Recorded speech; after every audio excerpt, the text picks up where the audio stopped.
Mayroon nga palang dalawang klase ang paros at ang paros nga na kadalasan nakukuha ko lagi ay sa putikan. Pero dito nga sa Padre Burgos, Quezon ay sa buhanginan daw nila nakikita o di kaya naman ay sa batuhan. At yan nga ang pangunguhain natin ngayon kahit baga napakalakas ng alon ay hala, larga.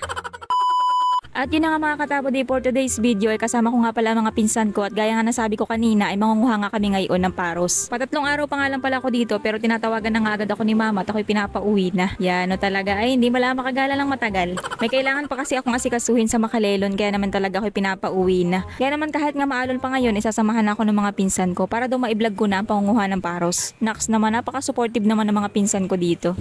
Pero bago nga kami umalis ay may kinukuha muna yung pinsan ko din sa buhayan. At sabi nga ng mga pinsan ko isama ko na rin daw sa vlog aring kasag at lutuin ko na. Kaso wag daw at nasigaw na yung may-ari dun sa tabi. Ito nga palang kinukuha ng pinsan ko sa buhayan ay paros. Ito yung sinasabi kong paros na nakukuha nila sa buhanginan or batuhan. Pero ito nga isa hindi ko alam kung anong tawag dito. Pero sabi nga ng mga pinsan ko bigatan daw ang tawag nila dito. Meron din ito sa amin kaso nga lang ay mga balat lang yung nakikita ko. Ito daw kasi ay nakalubog sa buhangin at mahirap hanapin. At nadadamay laang daw ito kapag sila nangunguha ng paros. Nga pala shoutout muna sa mga kasama kong pinsan. Si Gian na todo dada at si Arinson na hagas tapos yung dalawang nasa huling kumakaway si Jinel at Ian. Nga pala kanina pa dyan si Gian sigaw ng sigaw at siya daw mag-video sa amin. Kaso sabi ko ako na lang muna at gawa ng hindi pala siya sanay sa ganitong maalon. Nahihilo siya kapag ganyan. Ay kakatakot baka mahulog yung cellphone. Buti sana kung siya lang yung mahuhulog wag yung cellphone. Buti na lang dito kahit maalon ay malinaw naman ang tubig. Hindi nga gaya doon sa Makalelon kapag maalon ay malabo ang tubig. At gawa ng puro ilog kasi doon. Mas lamang doon ang putikan kaysa buhanginan. Pero kapag ganito nga malakas dito ay parang nakakatakot naman sa mga bahay-bahay kasi nga ay malapit lang sila sa tubig. Parang nakakatakot, delikado yung bahay. Sa amin naman ay malapit din kami sa tubig. Kaya nga lang kami naman ay nasa tabing ilog. Kumbaga natatahuban kami ng mga bakawan. Kaya kahit malakas ang hangin ay parang baliwala lang sa amin. Hey, ba't parang pinagkukumpara na?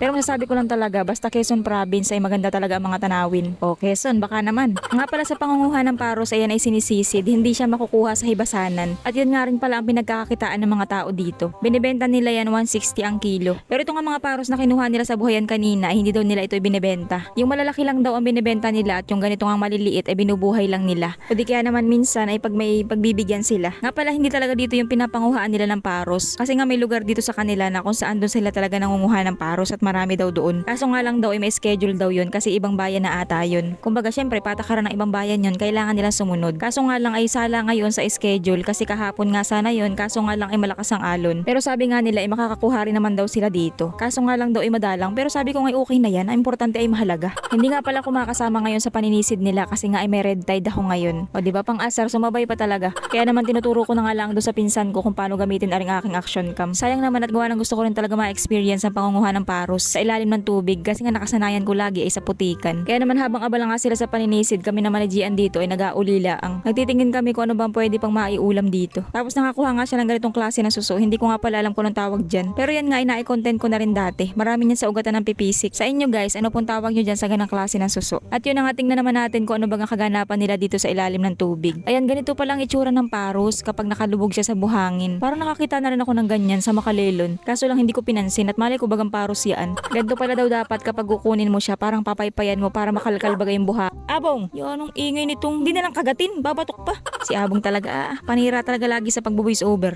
So yun na nga mabalik tayo. Ganito nga pala manguha ng paros para daw papaypayan mo para mabungkal yung buhangin at makuha mo yung paros. Medyo mahirap din pala itong panguhain at gawa na nandito sa may mga batuhan. Hindi pala siya as in yung buhanginan lang talaga. Kaya naman nakagloves nga yung pinsan ko kasi matatalas din naman yung bato. At yung iba nga pala ay sobrang hirap kunin kaya naman na hindi na nga nila kinukuha. Tama yun, wag pilitin kung ayaw. Medyo mababaw lang pala itong pinapanguhaan nila at medyo malabo nga lang at gawa ng maalon nga. Pero okay naman at nakikita naman sa ilalim, buti na lang talaga. Sa pangunguha pala nito dapat malinaw din ang mata mo. At gawa ng iba parang hindi mo masyadong mapapansin kapag hindi mo atingnan na mabuti. Nga pala ang ganitong klase ng paros ay malalaki ang laman niyan kumpara doon sa mga paros na nakukuha ko sa putikan. At saka ang kagandahan dito pagkakuha mo sa kanila ay pwede mo na agad siyang lutuin hindi nga tulad ng mga nakukuha sa putikan na kailangan pang ibatad kasi nga puro putik. Pero yung mga nakukuha dito hindi siya mabuhangin. At habang pinapanood ko nga itong video nila ay parang gusto ko ring manguha. Parang nakakaaliw manguha ng ganito. Masubukan nga ang pangunguha ng ganito pagka uwi ko sa amin. May nakikita rin kasi akong balat ng ganito doon sa amin. Kaso nga lang ay hindi namin alam kung paano hanapin siya kapag nakabaon siya sa buhangin. Pero ngayon nga alam ko na matistingan nga minsan. Pero nakalimutan ko nga sabihin sa kanila na i-video na rin kung paano baga nila nakukuha yung sinasabi nilang bigatan kanina. Pero 'di ba sa Makalelo na iba ang bigatan? Ang bigatan sa atin ay yung yung makukuha natin sa mga ugatan ng bakawan. Yung ganito. Iba kasi ang tawag nila sa mga bagay-bagay o di kaya ay sa lamang dagat kasi nga mga tao dito ay mga Bisaya. Ang bangkalan sa amin ay litog sa kanila. Pero minsan naman kasi talaga ay depende rin yan sa bayan. Kahit ngayon magkatabing bayan lang magkaiba na ang tawag sa isang bagay eh. Bali nag-aalala nga pala ako dyan sa aking camera kasi nga hindi ko nasabihan yung mga naninisid. Natingnan-tingnan nila yung camera kasi nga yun ay nagiinit. Nagmo-moist kasi ay nababasa yung camera. Mumurahin lang kasi yun. Hindi pa kaya ng budget na bumili ng mahal. Kasi nga ay sumasabay din yung cellphone ko. Nagiinit na rin. Ako'y nahihirapan na rin sa pag-e-edit. Kaya pinag-iisipan ko mabuti ko ano yung uunahin kong bilhin. Pero sana soon guys, mabili natin pareho yun. Para naman ay yun, happy-happy, ganun. Nga pala kanina pa akong senyas doon sa aking pinsan. Sabi ko, cut na, tama na. Abay tuloy pa rin sa pag-video. Nagtitipid kasi ako sa space kasi nga tambak na yung mga vlog ko. Gusto ko munang ipunin para pag uwi ko sa Makalelon, di mag-voice over na nga lang ako. Gaya nga ngayon. Nga pala habang kami naghahanap ng suso na pwedeng maulam, may nakita nga pala kami ditong kibit, kung tawagin sa iba. Katakot nga siya, oh. Ayun pa, oh. Tabi po. Ay, tinan mo. Para kaming mga abnoy dyan kasi first time lang talaga namin nakakita ng ganito. Dati rin kaming nanirahan dito pero ngayon nga lang talaga ako nakakita niyan. Nalaman ko lang nakibit ang tawag dyan kasi nga may nakapagsabi sa akin nakibit nga daw yan. Tapos gusto nga niyang i-vlog ko yun kaso nga lang ayoko talaga kasi parang nakatakot ang itsura. Tapos napanood ko nga rin yan sa vlog. Para siyang higad. Kinuha nga pala ng pinsan ko kasi apakita niya doon sa mga kasama namin kung kinakain din daw ba nila dito yun. Pero sabi nga rin ng iba kong pinsan na hindi nga nila kilala yan. Pero nung ipinost ko nga yun sa reels marami nagko-comment. Isa na nga rin yung gumawa ng content dyan. Try ko daw na magluto ng ganyan. Pero parang nakakatakot talaga. Hindi naman sa pag-iinarte pero parang nakakatakot. Pero sige, try natin yan soon pagbalik ko doon. So bali ito na nga pala yung mga nakuha nila. O diba akala mo ang dami. Kukunti lang talaga yan at yung malalaki lang halos na nakuha nila dyan. Yung maliliit dyan ay yung kinuha namin sa buhayan. Pero syempre dapat pagsamasamahin bago itaktak para mukhang marami.